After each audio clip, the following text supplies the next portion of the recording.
one finite thing in this life is that you're going to die. So why are you not taking care of your health in a way that you get to live your life fully on the terms that you want before you die? It's not just being overweight, it's often being under muscled. And a lot of people are too skinny, actually. Bro, you're not gonna come on this show and call out Ross like that. You're not gonna come on this show and call out my co-host like that. Hey, I felt as though he was attacking me when he said that.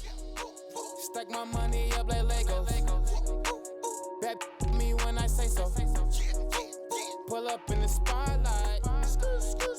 Pull up in the What's up, world? It's your boy Brandon Copeland, aka Professor Cope, and as always, man, I'm here with my dog Ross Matt. Black Wealth Matters, man. Tell him why it matters, brother. Tell him why it matters. Man, you already know, man. It's time to get a bag, man. Black Wealth Matters. That's the only way. We gotta get money, man. That's the only thing, man. Say no more, man. So, listen, this is a very special episode, man, because one, it's always a pleasure to do business with family, but two, more importantly, it's always a pleasure to do. To this person specifically has inspired me as an entrepreneur, as a businessman. He also tried to help me get 6-pack abs. They still coming in, like we working on it, right? Like It's a journey. It's trust the process, right? That's what the Bears You gotta go say. Get lipo, bro. You need a 6-pack. Only way. Trust the process. That's what the Bears say. But we got Joe Holder. Some of you may know him as Ocho System. I know him as Ocho.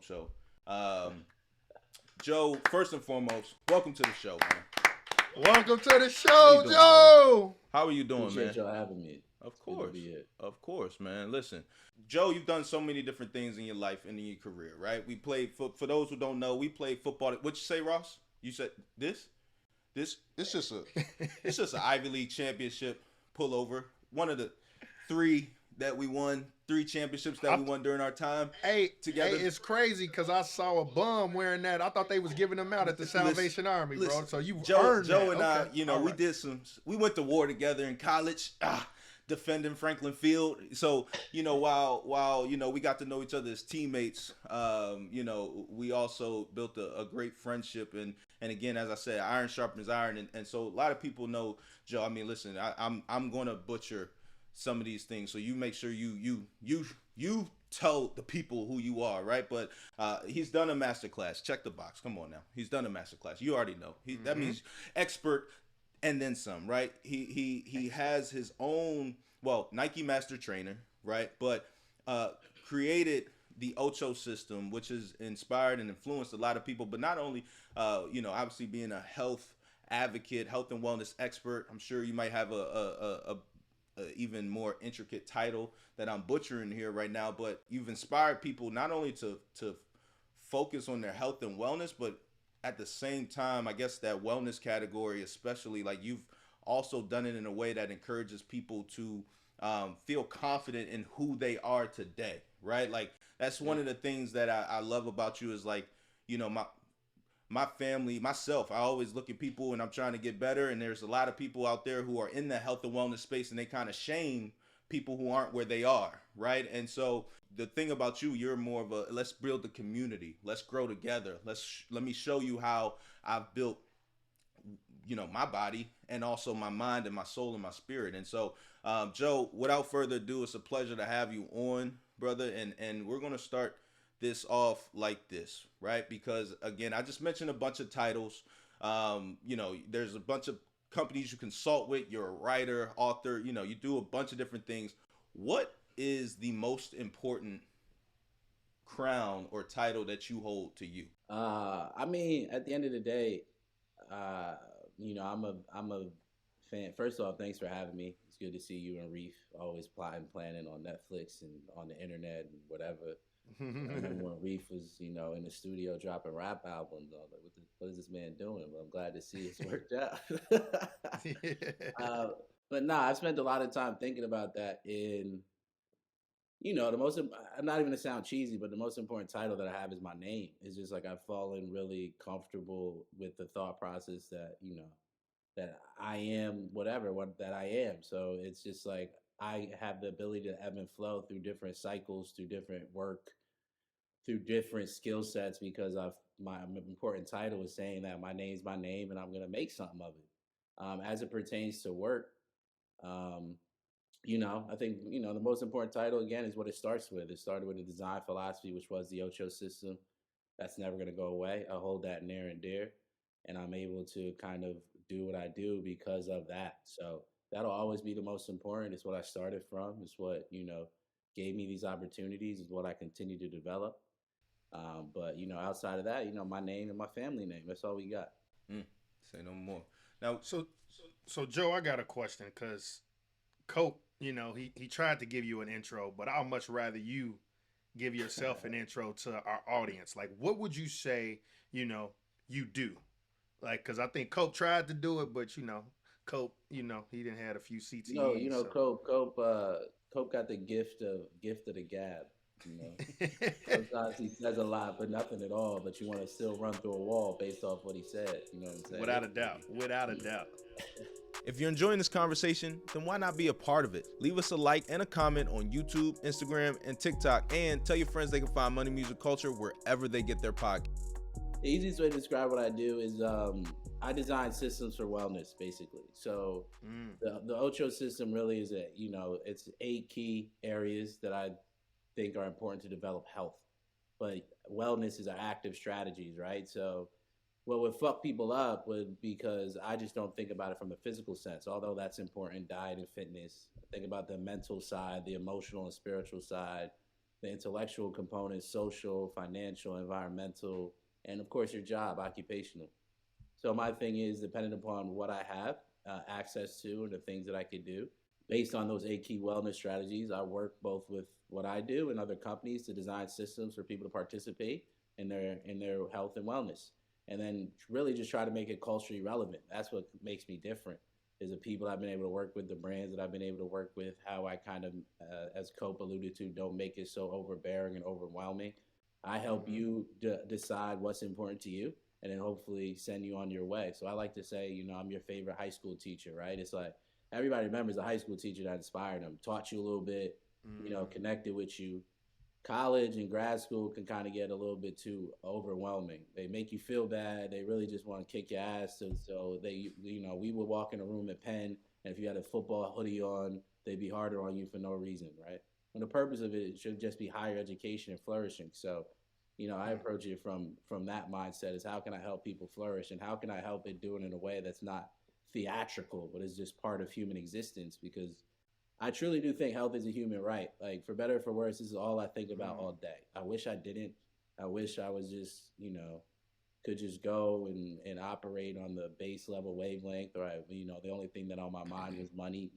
I wish it was. That'd probably make my life a lot easier. But, as it pertains to Black folks, as it pertains to, really everyone, it's people aren't healthy. And it throws me off that, a lot of us are dying before we get to even live. So I just kind of want to change that. It's interesting you say health is a human right, because when you look at America versus other countries, we have an obesity problem.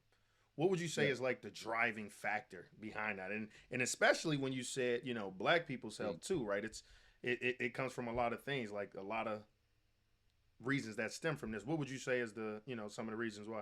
Yeah, it's a timely question. There was actually just a big academic convening where they had a lot of different, essentially health professionals, scientists, whatever, held a conference about what is the origin of obesity, because it doesn't really make sense. Over the past 40 or 50 years, it has skyrocketed, but it's not just over this concept of calories, and nobody's truly sure, but we're presenting it through the lens of the fact that it's all individual decisions when it's really a design problem. At the heart of it is a design problem. So whether that's the access to certain foods, whether that's access to time, whether that's the inability to sleep, whether that's, whatever, increased artificial light at night, there's all these factors besides just simply people are eating too much and moving, too little, because the data doesn't fully back that up. Now, in my opinion, I think it's a few things. One, yes, individual decisions do matter. Let's not remove that.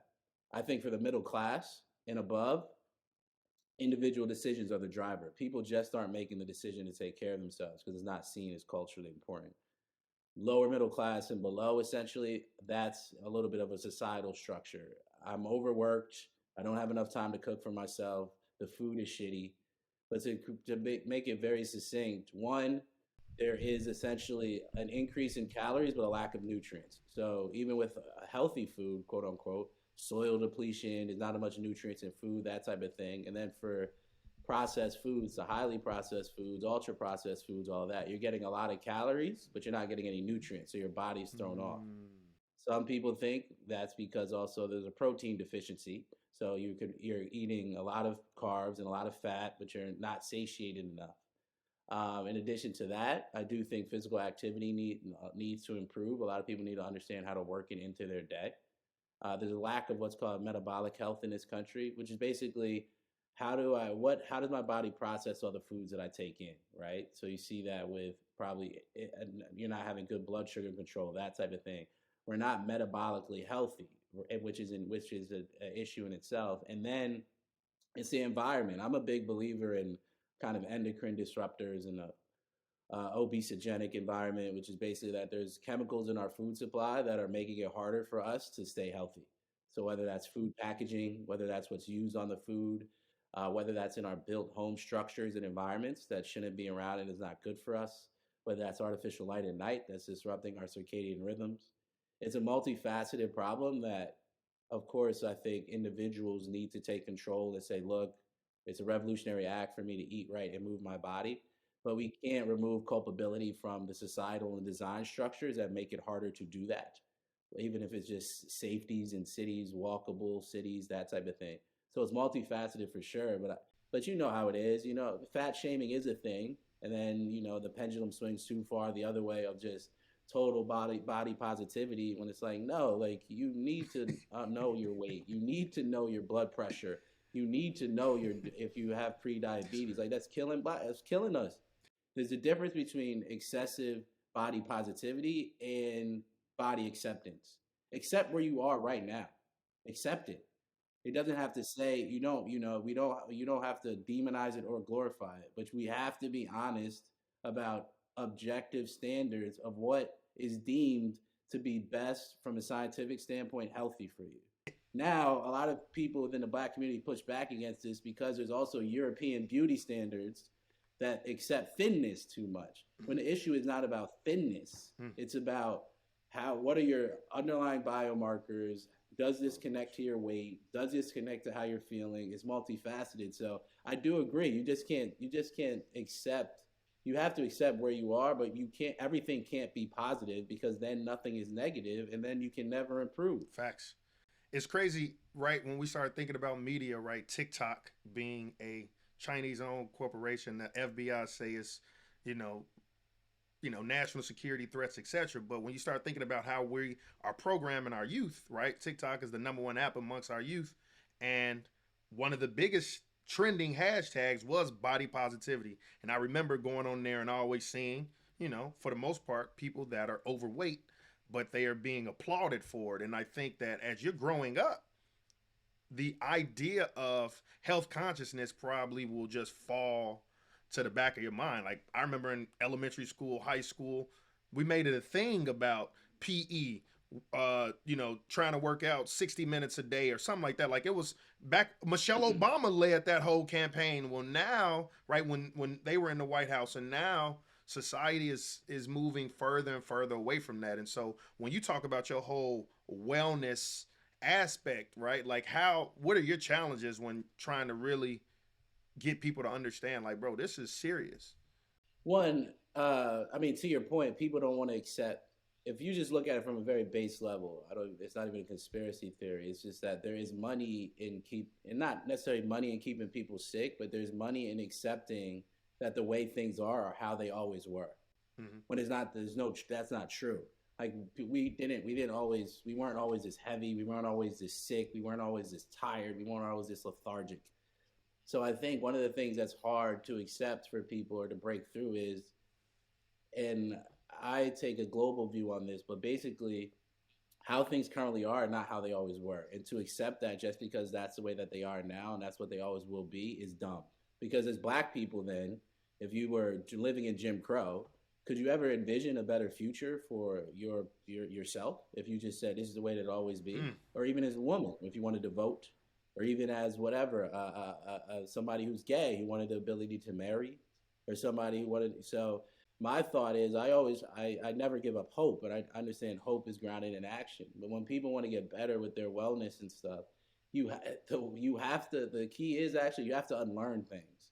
Because as you talked about, there's societal conditioning, and you have to throw out sometimes what you're told is true versus what's actually occurring, right? So if you've been told that whatever sugar replacements are fine for you and Diet Coke is good for you, but you drink it and you feel like shit, then there's an innate knowledge that you're simply ignoring. And then you have to accept that, again, the structures around you are not set up for you to flourish. So you have to wake up every day and make the deliberate action to say, essentially, I'm going to have a self-rebellion, which is going to move me towards my personal health. So I think a lot of people, the biggest things that I deal with, I guess, are shifting the mindsets, but also helping people remove the shame from it. Because, you know, a saying that I have is like, whatever, Mayo culture. It's not even just about white folks. It's about a very like plain culture in which we exist that makes everything either just be for profit or theatrical or that type of thing. And health and wellness, because there's so much money in it now, I think it's been removed from those like whatever revolutionary roots, I like to say. But you just got to, the hardest thing is getting people to care. And then understanding that, you know, that this would, I think, help improve society overall. But yeah, I mean, it's just so bombastic and theatrical now. You have people who say, oh, this is the only way to go about it, or you should tape your mouth at night when you sleep because you need a nose breathe, or you got to do this, or you got to do that. It's fucking dumb. Like, it's just like politics, like how politics are so theatrical, but they impact your life on the day to day. That's where health and wellness is going. And I don't know. It's like, I guess the basics just don't really hit like they used to. I got a question on that, right? So for somebody out there who is trying to digest information, right? How, and they know nothing, right? It's like us with financial education, right? Like, we see people on social media all the time saying some stuff, and when you know, you're like, that's some bullshit. Like, you're gonna F up lives, right? How can you get somebody who doesn't know to disseminate the real from the fake? Because I'm sure with a lot of things that are pushed out there, you can, for all the BS I do see on social media, if you Google it, you can find one article that backs it up as well too, right? So outside, obviously, like what advice would you give to a young person who does want to do better, but all they're seeing is potential propaganda? Learn a little, apply a lot. Step one, learn a little, apply a lot. Don't learn a bunch, then you're paralyzed, and then you apply nothing. So the thing is, you only try new things to see what works and then stick with that, not for the sake of novelty. Health and wellness is a novelty industry. You'll need this product or do this thing or try this fad. What you do is you start, step one, start with the basics. 2 ways to go about with the basics. Find a resource that you know is likely to be true, or take a course, super simple course, if you want a background in this, right? Go on Coursera or some online free courses that are taught by accredited institutions that'll take you maybe 2 to 4 weeks to get done. The next thing to do, think about it, is that health and wellness is participatory. It's not just about learning, it's about action. And that you have an N of 1, essentially, lab, which is you. So learn a little, then you feel comfortable, apply a lot. If you're told that going on a run will be beneficial for you and help you to lose weight, start with a few runs a week if that's what you want to do, and see how you're doing. Don't then go think about, I gotta also do Pilates, or I also gotta do heavy weightlifting, this, that, and then apply that into those different areas for your health that you want to improve. Like, set it up the structure of school. If you want to improve your diet for 2 weeks, just focus on that, right? If you want, the same way with financial health, you want to improve your credit score for a month, focus on the things that I like to say you triage or need to be able to figure out. So if you are overwhelmed, just like anything, if I'm going into philosophy class, I am not interested in learning about calculus. Block out the noise, focus on the thing that's there, and then do your homework and apply. And then it builds over time. Builds. A very good example, if you want to know more about nutrition, simple thing you could do every day. You take a practical exam on nutrition every day. You eat every day. Pick one thing you eat every day and study what it's good for, what it might not be good for, and the benefits that it might have on your body. And because health and wellness is participatory, you're living it every day. And that if you then pick one distinct thing and then apply it to yourself without having to listen to excess noise, you'll move forward. Because there's no wins and losses really when it comes to health and wellness. It's either you lead an active lifestyle where you're engaged in it, or you don't. So if somebody who just wants to start, literally is just start. Make the decision to start. Pick one thing that you know you want to focus on, and then trial and error, trial and error. But you're most likely won't have all those errors will just lead to understanding what works for you. But you've got to do this, and this is a big thing that people forget. What people get fucked up on is that you got to do this before you're sick, because people railed on the healthcare industry, but it's not the healthcare industry's fault completely. Healthcare industry is fucking amazing when you think about it. It has us living longer. If you're sick, you can take a pill that will help assist you, that type of thing. You want to take care of yourself before you have to get in there for that to be able to fix the issues that you have.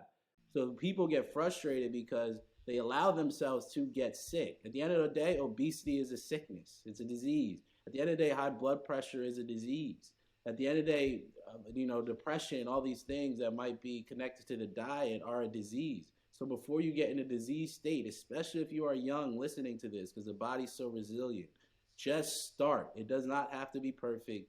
You don't have to chase, that vision on the internet that makes you want to feel like you're doing everything wrong. But I'm telling you, once you start to get broken, as you know, I dealt with a lot of injuries in football, and this is why I'm passionate about this stuff. I know what it's like to have to climb out of a hole, and I know what it's like to have to do that at your athletic prime. And now, as you start to get a little bit older and things like that, don't dig a hole, man. Just don't if you don't have to deal with that, don't dig a hole, and things become a lot easier.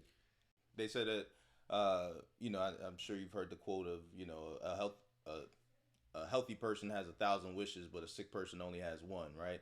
And so one of the things I wanted you to highlight really quickly here is because, like you mentioned, like being obese is a disease, having high blood pressure is a disease, and just for anybody out there, level setting. Technically, when I go see the doctor, they say I'm overweight, right?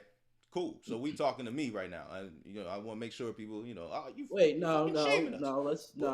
Let's call a spade, because that's not true. That's what doctors tell me. I promise you. All right. So doctors are they look at the chart and they say you're overweight. Right. That's the BMI. So BMI is a screening tool, not a diagnostic. But to your point is that there's a lot of ways to be able to determine how one might be healthy or is not, right? So again is, just like anything, just because you might be in a disease state doesn't mean that's where you have to remain. Right. But this is my question here, because no offense, I don't give a shit. You can call me overweight. I'm cool. Because we grow up in a household where, again, high blood pressure sometimes is the norm. Like you hear it so much. Grandma, auntie, everybody is obese. Like it's the norm. So young people are growing up, and it's like you say it's a disease. But what do you really mean when you're saying that? Like, why do you describe it as a disease, right? Can you kind of really explicitly outline that so that people actually know, like, oh, shit, okay, I see what he's talking about now? Yeah, I mean, all right, so I'm of the belief, and this gets me in trouble sometimes, but I'm of the belief that words matter, that words matter, that we need shared definitions that allow us to move forward, even if it doesn't make us feel good. So, for better or for worse, obesity is described as a perhaps disease state that is linked to increased chances of death, increased chances of sickness, immune system depression, and sometimes you're not sure if obesity is the cause of the disease itself. Is it because you have metabolic dysfunction, where say your blood pressure is too high, your blood sugar is too high, your cholesterol, your fat levels are too high within your blood? And that then eventually leads to this. There are some people that are technically obese that have good underlying metabolic health. But for the most part, if somebody is obese, they have poor metabolic health, which is basically too high blood sugar elevation, blood pressure is messed up, too many lipids and fat in the blood, that type of thing. Now, what does this all mean? Why is this of a concern? Because it increases your chances to die. Now, I know a lot of people aren't like, oh, well, I won't drop dead immediately. Well, it also decreases your quality of living, which is called your health span. So the difference between a health span and a lifespan. Lifespan, how long you live. Health span is how well you will live, the duration Mm. of that. So if you live to 95, you want a health span that's probably, 90 to 93 years. We're living longer, but we have shorter health spans, which is connected to, of course, obesity. So the thought process is call a spade a spade. Obesity increases the chance of sickness during your life for the most part, for most individuals who are also not taking care of themselves. And again, it's in the same way of if I'm not doing the right thing in school, or if I'm not going to the dentist, or if I'm not, performing the exercises that I need to do for my hip just because I have a genetic abnormality, that type of thing. I'm not going to accept that, because the one finite thing in this life is that you're going to die, for better or for worse. So why are you living, not taking care of your health in a way that you get to live your life fully on the terms that you want before you die? And that's how I look at it too. And, there are issues with our health that we should take advantage of. It's not just being overweight, it's often being under muscled. Muscle is one of the most important metabolic tissues out there. And a lot of people are too skinny, actually, and don't have enough muscle. So that's a whole other thing. So it's Hey, just bro, like, come you're on. not gonna come on this show and call out Ross like that.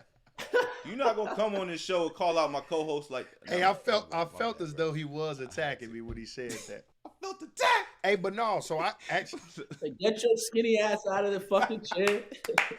I actually got a question though, because you mentioned the word depression several times, and so I really want to understand, the correlation between your diet of what you eat and how that might, cause depression, as well as the correlation of exercise to maybe limit or decreasing the possibility of depression. Yeah, the way to think about this, and it's often hotly contested, but the way to think about this is diet as exercises as adjunct therapies. Adjunct therapies are additional therapies that you essentially give to a medicated patient that will likely increase the chances of them battling through, some type of issue or disease. In this case, when we're talking about depression, why a lot of people often get upset, because I've been depressed. I was diagnosed with depression in college. Is basically when you're depressed, you get annoyed oftentimes when people are like, oh, why don't you just eat healthier and work out more? You'll feel better. You're like, motherfucker, you do not know what this feels like, bro. It do, like you do not know what this feels like. But the key is for a lot of folks who might have mild depression, the first line of defense is a healthy diet and exercise. Now, your question is why? There's certain nutrients within food that might, increase essentially how neurotransmitters are processed, right? So a lot of people, which are basically chemicals in the brain. Now, there's theories about whether the chemical disorder in the brain is actually why people are depressed, whatever. But there are known nutrients within food that once you get people who might have anxiety or depression to increase, seem to have benefits, right? Some cases that might be omega-3s, and some people might be vitamin C. Other people, it's typically seen with when people eat a Mediterranean diet, that type of thing. Your body is just a series of chemical responses. And if you're consuming foods that don't essentially break down to provide those chemicals in the body that we need to feel good, you'll likely have some issues.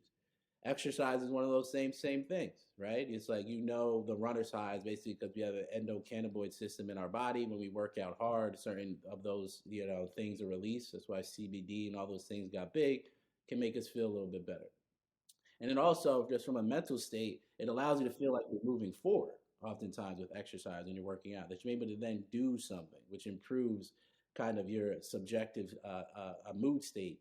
So you got to think of them as adjunct first line therapies.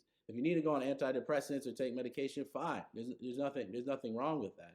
But you also then do have to think, what are those baseline things that I would need to do that might improve my well-being, that I probably should try. So, it's like when you're building a house, y'all all about the real estate and things like that. It's like the foundational practices are super key. And then on top of that, you put in that, that nice kitchen island that might set it off and put it over the top. But yeah, there is definitely, empirical and scientific knowledge behind the science of food and exercise to combat depression. If anybody out there is actually super interested in that, there's a whole food scale dedicated towards mood states. And it's an easily researched one. Look it up if you just want to see how it might impact your mood. Try that diet.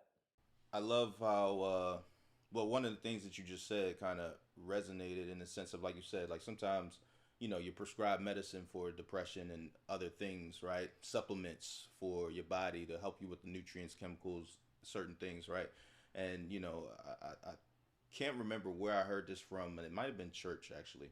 And I think the pastor mentioned how sometimes we focus so much on the solution, but we never focus on like what actually got me here in the first place. Like how did I actually get to this point? And so I think that that's important with health, but also in other things as well too, right? Like when you are taking that solution, you are getting that outside help, whether it be supplements, pharmaceuticals, just therapy, whatever it is, right? Like you also got to make sure that you're doing the work, as you mentioned earlier. Knowledge without execution is pointless, right? So you got to make sure you're doing the work to really figure out what the original, like, how did I get here to this point? What was I doing to my body potentially that could be self-damaging and keeping me on this cycle or on this track?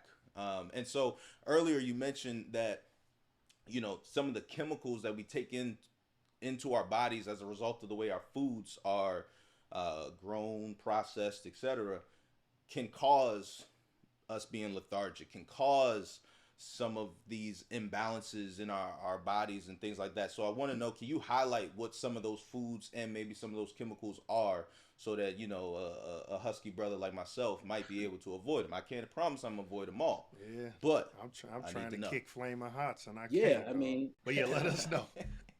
that's a really good question for a few reasons. One, because all the chemicals that are used to process food aren't actually have to be listed in the U.S. So you notice in this, you notice in Europe versus the U.S., and this is kind of like a stereotypical trope, but there's certain chemicals that you just can't use in food in Europe versus the U.S. And there's like the Twitter joke about how when somebody comes from Europe to the U.S., they're like, I didn't do anything, but I've gained 10 pounds type of thing. It's like, well, you probably actually might have just been eating more and bullshitting, and you're trying to make this funny Twitter joke. But the point is, there are certain things. One of them being forever chemicals. There is something called forever chemicals that seem to not break down and end up being in the body, and oftentimes they might be in some food packaging.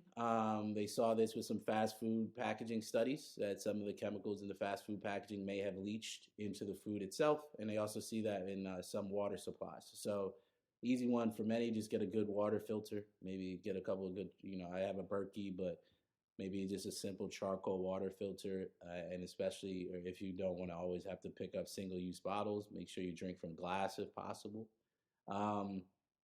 There also, I would just say, because of the packaging of food and just because there's no nutrients in food, you have to understand what processed food means, right? There's 3 tiers of processed foods. One, everything has to be processed to an extent. Otherwise, we would get sick. So even when you fucking go to the grocery store and get your spinach or kale or whatever, that's still processed to make sure we don't get sick. But that's a minimally processed food. It's still in its whole form food state, and then you yourself have to essentially process that for you to eat it.